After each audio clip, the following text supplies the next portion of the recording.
normativa anche per tutti noi del Comune di Padova. Prima di tutto perché ci ha consentito di mettere sul piatto l'esperienza del Comune di Padova, che non è stata soltanto l'applicazione di uno strumento informatico, perché questo è solo una parte di tutto il lavoro che noi dobbiamo fare e che aspetta tutti gli enti, eventualmente gli usatori di Padova, compreso il Comune di Mazara del Vallo. Ed è un elemento su cui il Comune di Mazara del Vallo ha dimostrato di saper lavorare. Perché Padova può supportare i processi amministrativi e organizzativi dell'ente? Appunto perché è uno strumento pensato per il lavoro nei comuni. Ciò comunque impone anche ai comuni un ripensamento di tutto quello che si fa. E guardate che questo è stato l'aspetto che noi abbiamo notato più difficile da digerire anche a Mazara, ma anche il Comune a Padova. La revisione, il ripensamento di tutta l'attività organizzativa dell'ente locale, di tutta l'attività amministrativa, che di fatto ci è imposto dalla normativa, in particolare dal codice dell'amministrazione digitale. Pensare di produrre, gestire e conservare i documenti del futuro non è esattamente come conservare i documenti del passato e del presente. E questo ve lo dice una persona che da sempre, avendo una formazione archivistica, si è occupata di questo. Cosa vuol dire? Vuol dire che noi nel momento in cui lavoriamo all'interno di un ente locale e nel momento in cui decidiamo che cambiamo le procedure, non semplicemente cambiamo il supporto dei documenti, ma anche cambiamo le modalità organizzative e gestionali dei documenti stessi, dobbiamo cancellare tutto quello che sappiamo, tutto quello a cui siamo abituati, a cui siamo stati abituati fino ad oggi. Mettere il timbri, diceva prima la dottoressa, fare la firma, passare il documento per l'organizzazione all'altro ufficio e così via. Noi siamo costretti a un ripensamento totale delle modalità organizzative dell'ente.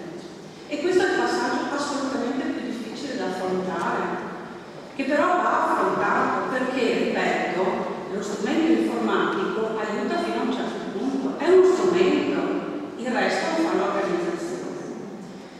Allora, Padova naturalmente ha portato insieme al prodotto tutta una serie di valutazioni che all'interno del Comune di Padova noi avevamo già fatto.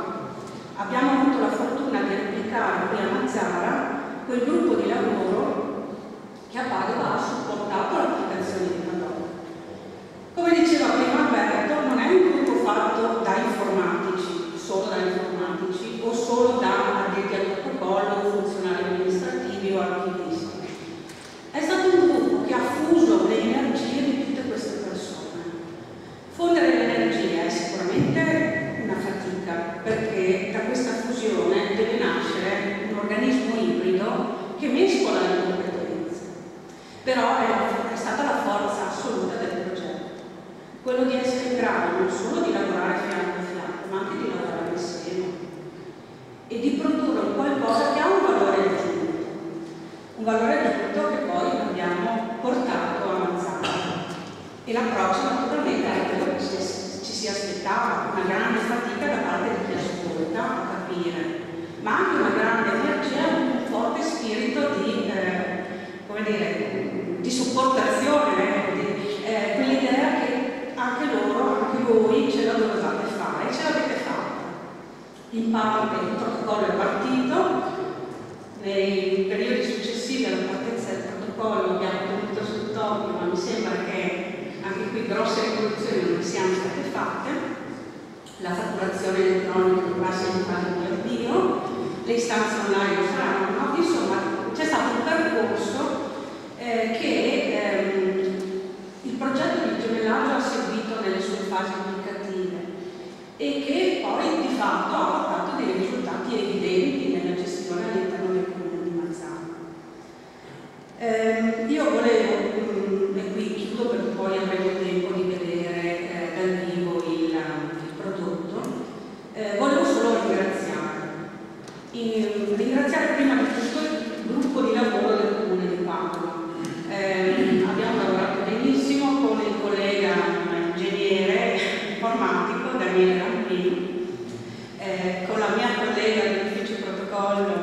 Monteferro, con un collega che non è presente oggi, un archivista, il dottor Alessandro Cosinaro, naturalmente sotto la supervisione dell'ingegner Corocco presente e del mio caposettore Michele Guerra. Abbiamo avuto anche la fortuna di intercettare nelle fasi successive colleghi che si sono occupati di altre piccole parti del progetto, le istanze online, Giuseppe Ottolani e Maria Baranti, e questo è lo staff del Comune di Padova, quello che ha presidiato il progetto e che continua comunque a presidiare anche il progetto interno del Comune di Padova.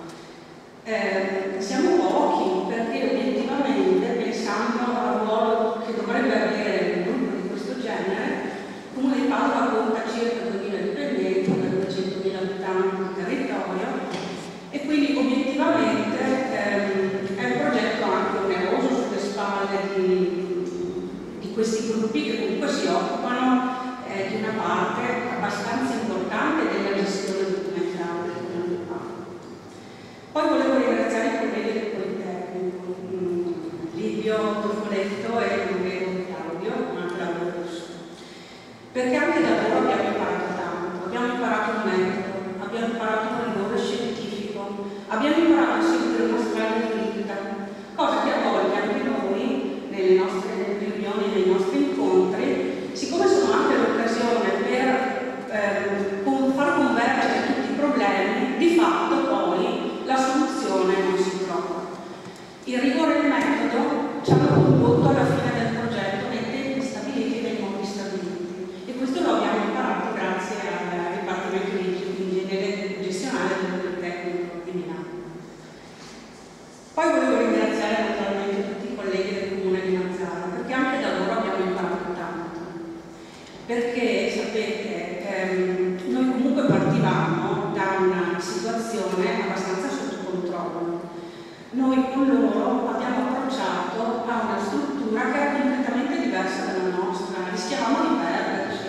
Ci siamo ritrovati grazie a loro e grazie all'impegno di ognuno di loro, e anche qui ci tengo a ringraziare la dottoressa Marascia e Maurizio Giancalone, perché il gruppo del Comune di Mazara, tutta la formazione fatta nel Comune di Mazara ha avuto l'esito positivo che ha avuto. Naturalmente l'amministrazione e infine, ma non ultimo, il Dipartimento per